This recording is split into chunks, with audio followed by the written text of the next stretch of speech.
We have got our first look at showcase mode. We've got a lot that's been confirmed. Well, not all the matches, but a lot of the matches have been confirmed, as well as some other little bits that I'm going to put into this video that are first looks. CM Punk obviously taking over 2K's Twitter the other day, so we're going to go through some of that as well. We're going to start off with showcase mode, and as always, if you want to stay up to date with all the 2K26 news, hit subscribe, turn on notifications, and hit like for me. Thanks. Alright, so it appears that this showcase is split into a few different categories, starting with historical matches.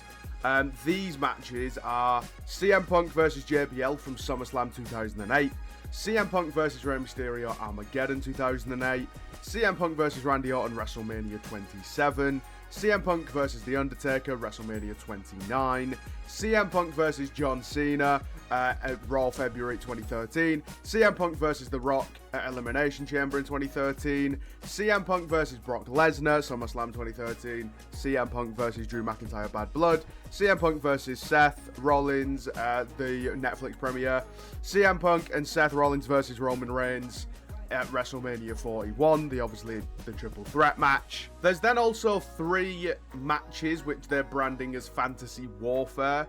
So one of them being CM Punk versus Stone Cold. Obviously that was a big thing with the marketing of WWE 13, the last game CM Punk was on the cover of.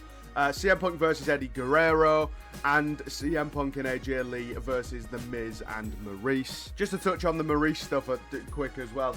I see it every year of people being like, oh, Maurice has still got the same attire and all of this, and oh, she's not updated. Why haven't we updated her? Personally, for me, it's not a big deal. I mean, I kind of get it in the sense of, like, maybe if you're a Maurice fan, but I suppose as well it is one of those where you can just change the attire.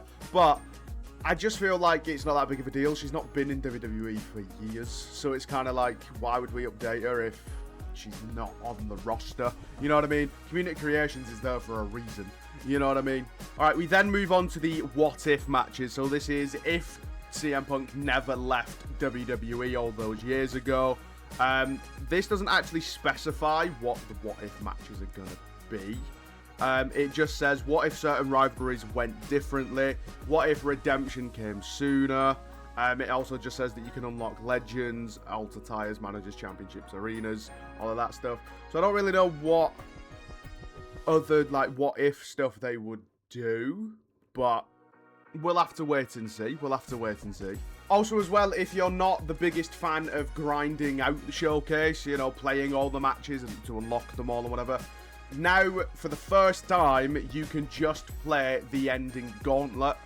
We saw it last year in 2K25 with Roman Reigns. Once you've done the showcase, you played a gauntlet with a member of the Bloodline, and if you got through all of that, you unlocked the arena. Well, this year they're adding to that, and they're keeping the gauntlet thing, but this time you don't even have to play the showcase mode if you don't want to. If you don't want to play all the matches but still want the rewards, you can now suffer through a gauntlet match, and if you end up winning that, you will then unlock everything. So that's all the alter tires, all the arenas, all the championships, or whatever is going to be unlocked in it, right? That is everything. But that's going to be a bit of a grind in itself, I would argue, because isn't it like a 20-person gauntlet? Yeah, 20 consecutive opponents as CM Punk or AJ Lee. That might actually be harder than the showcase, to be honest. So that is everything from 2K that they posted on their website on this little ringside report that we've had.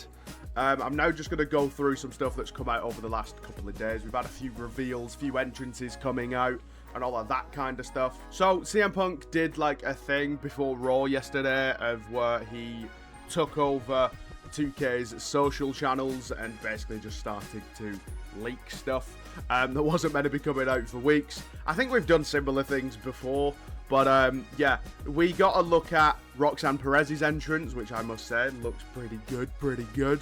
We got a look at Roddy Piper as well, which a lot of people will be happy to know that the Thunder Arena is now in the game.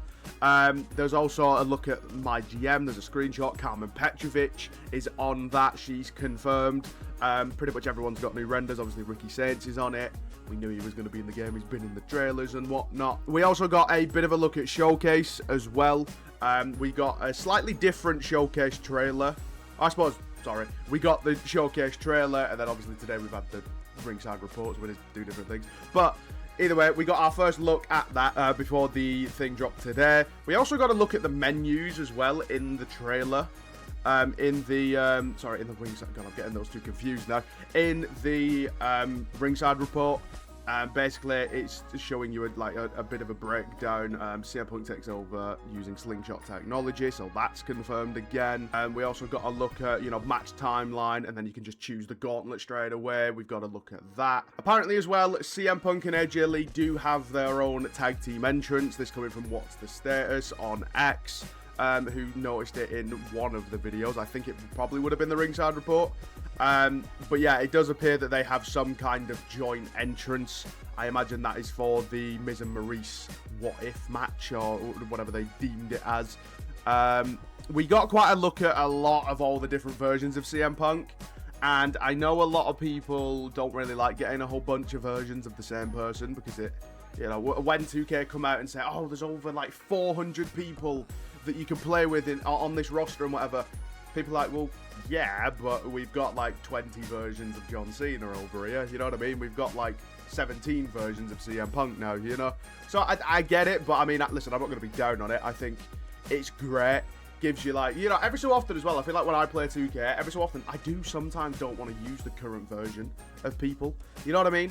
And I know it's not for everyone that is like accessible, but like for example 2K25, you've got Tribal Chief Roman, you've got 2022 Roman, which there's not much difference, but you've also got 2019 Roman if you played the island, you know what I mean? So I do like having these like older models in the game. I do think we should, or we could, especially now that we're on next gen, could we not figure out a way on how to, make it so that if I pick CM Punk, all of his attires are just on that render, you know what I mean, on that person, rather than clogging up the, selection screen with like 17 different versions of him. Could we not just streamline it a little bit? Or at least maybe have like, I don't know, if you've got a 2010 Punk and then a current day Punk, like if he's got a current day attire, so for example, his WrestleMania 41 attire, can that not just be an alt to his, the in-game that's already there in the base game, you know what I mean? Like, it's kind of wild. I mean, even with Solo Sikoa, we got like 4 different versions of Solo, didn't we? Through like My Faction and stuff like that. In 2K25, I mean, I do think we should be able to. So then I just click on CM Punk and he's got like, oh, WrestleMania 41 attire, and then like, I don't know, WrestleMania 40 attire and all of that. You know what I mean? So I just think we could streamline it a lot more, so I hear the criticism on that. A few of the returning WrestleMania arenas as well, which some of these I'm actually really happy about. WrestleMania 27, WrestleMania 29, WrestleMania 35, and WrestleMania 37 arenas are coming back in 2K26. A lot of them, obviously, from the showcase. I'm actually really happy about WrestleMania 27, because I know, obviously, a lot of people regard that as probably one of the worst WrestleMania cards, but I think the stage on it is just insane. I mean, it is a beautiful stage. You know what I mean? It's grand. It looks so good. And to be honest, I'd forgot about it in a way. But, WrestleMania 29 as well. Iconic.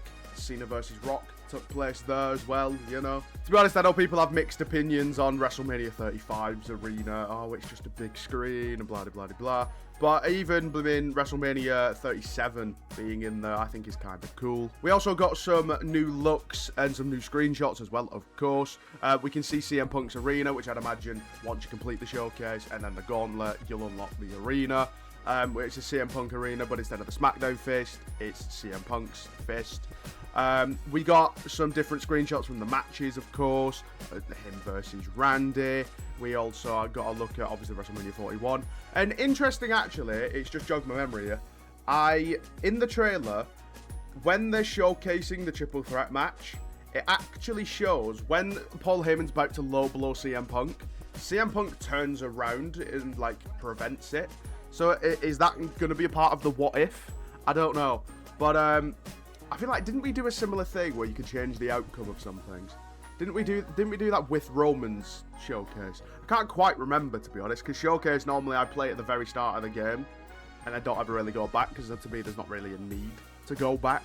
because you just get all the unlockables straight away. I do hope there's not a freaking ladder match this year. That's what I will say. I think we all share this same pain, right?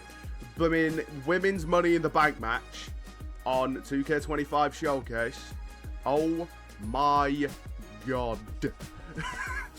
Hell. We also got to look at a different model for Seth Rollins, or should I say his WrestleMania 41 model.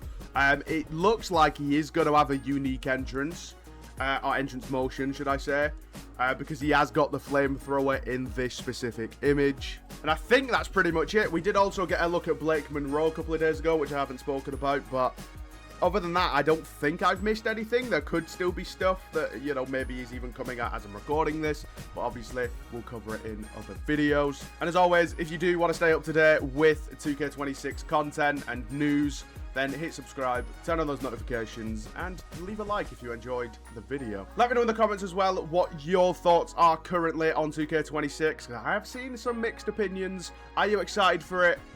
What are your concerns, you know? Let me know in the comments, and I'll see you in the next one.